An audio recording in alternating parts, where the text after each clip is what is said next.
আমার ব্যাপারে, আমার ব্যক্তিগত ব্যাপারে তোমাকে কে সর্দারি করতে বলেছে? হ্যাঁ, একটা বাইরের মেয়ে এসে তোমাদেরকে এইসব কথা বলছে, আর তোমরা সেই কথাগুলো শুনে আমাকে চার্জ করছো। আমি বাইরের হতে পারি, কিন্তু মিথ্যে কথা কিছু বলছি কি?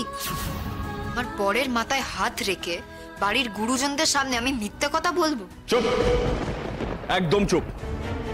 আমার ব্যাপারে, আমার ব্যক্তিগত ব্যাপারে তোমাকে কে সর্দারি করতে বলেছে? হ্যাঁ, তুমি ওকে এত ধমকাচ্ছ কেন?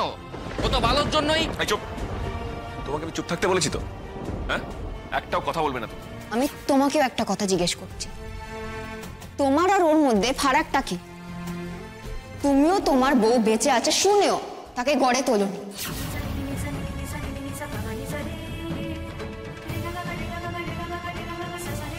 তুমি তো গোপন করে গেছো সব কথা বাড়িতে, কেন আনোনি তাকে গড়ে? আজই ডাউনলোড করুন আর এনজয় করুন আপনার পছন্দের শো।